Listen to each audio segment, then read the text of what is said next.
कथित पत्रकार राजदीप सरदेसाई की कथित पत्रकारिता पर बात करने से पहले आज का बड़ा सवाल। इंडिया टुडे के प्राइम टाइम शो में बैठ क्या आप वाकई में पत्रकारिता कर रहे हैं या चुनावी माहौल में पॉलिटिकल पार्टीज के कैंपेन मैनेजर बन उनका एजेंडा चला रहे हैं? ये सवाल मैं क्यों कर रही हूँ ये जानने के लिए इस वीडियो को देखिए। आपकी बात में खुलेआम सभा में कहा, जो बात आपने मुझे एक क्लिप भेजी थी, आप अमरावती में गए थे किसी एक घर में, हालत बताइए जरा, क्या हालत बहुत बुरी है। वही तो मैं इसी मुद्दे पर आ रहा हूँ। एग्जैक्टली, तो यही यहाँ उद्धव ठाकरे ये कबूल रहे हैं कि उन्हें राजदीप सरदेसाई पर्सनल मैसेज में एजेंडा भेजते हैं। राजदीप सरदेसाई चुनावों में इंडिया टुडे के लिए जब रिपोर्टिंग करने निकलते हैं तब उन्हें जो कुछ भी नेगेटिव स्टोरीज मिलती हैं वो उद्धव ठाकरे या कांग्रेस या शायद पूरी विपक्षी पार्टियों को भेजे जाते हैं। और भेजे भी क्यों ना, इनकी पत्नी सागरिका घोष टीएमसी से राज्यसभा सांसद जो हैं, मगर अफसोस कि हमें मजबूर होकर ऐसे सवाल करने पड़ रहे हैं।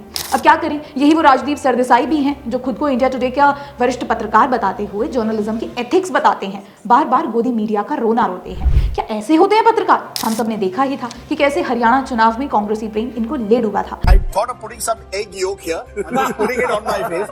All the egg on my face that I need, having predicted a easy Congress win in Haryana. जिसके बाद इन्होंने महाराष्ट्र चुनाव में चुनावी प्रेडिक्शन करने से साफ इनकार कर दिया था। लेकिन इसका मतलब सरदेसाई जी ये तो नहीं कि आप कांग्रेस या अन्य विपक्षी पार्टियों के लिए चुनावी कैंपेन करें और चिल्ला कर बताना चाहते हैं कि कांग्रेस वालों भाजपा लड़ाई में आगे चल रही है, हाथ जोड़कर एकजुट हो जाओ। 60,000 meetings the RSS is planning over the next 4 weeks of 20 people and more, run by an unknown RSS leader called Atul Limaye. He's been put in charge of Maharashtra. His job is to coordinate this exercise largely aimed at OBC, Dalit groups and women. And who knows, with the RSS's infrastructure in a state like Maharashtra, that also shows their battle readiness. Rahul? Mayawati और अघाड़ी? जी हाँ, दरअसल महाराष्ट्र चुनाव के बीच सरदेसाई जी ने अपनी कथित पत्रकारिता से ज्यादा विपक्षी पार्टियों के लिए चुनावी कैंपेन कर रही हैं। अब हाल ही का वीडियो देख लीजिए। सरदेसाई जी कांग्रेस को ये सलाह दे रहे हैं कि कांग्रेस को अगर चुनाव जीतना है तो उन्हें सही दिशा की ओर जाना चाहिए। उन्हें इस बार महाराष्ट्र चुनाव में सोयाबीन फार्मर्स का मुद्दा उठाना चाहिए था।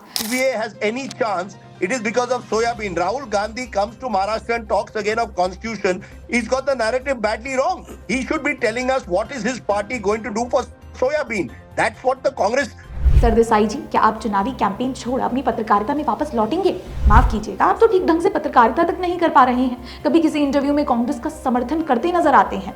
रही बात उद्धव ठाकरे से जुड़े इंटरव्यू की, तो विपक्षी पार्टियों के नेताओं से सरदेसाई जी सटीक सवाल नहीं कर पाते क्योंकि उनके तो वो पर्सनल कैंपेन मैनेजर हैं। अब आदित्य ठाकरे से इंटरव्यू के दौरान भी उन्होंने कुछ खास सवाल नहीं किए थे। इस पर भी हमने विस्तार से पूरा वीडियो किया था। Hindutva not the BJP Hindutva. So what is your Hindutva different from that? वैसे राजदीप सरदेसाई को यहाँ सवाल ये करना चाहिए था कि आज की उद्धव ठाकरे शिवसेना और तब की बाला साहेब ठाकरे शिवसेना के हिंदुत्व में क्या अंतर है, मगर फिर ख्याल आता है कि सवाल भी तो सरदेसाई कर रहे हैं। और राजदीप सरदेसाई के डबल स्टैंडर्ड्स को उजागर किया था। अब तो उनके डबल स्टैंडर्ड्स का खुलासा खुद उद्धव ठाकरे भी कर दिए हैं। तो ऐसे में आप भी जान गए होंगे कि कितना जरूरी है ऐसे कथित पत्रकारों के डबल स्टैंडर्ड्स का खुलासा कर उन्हें आप तक लेकर आना।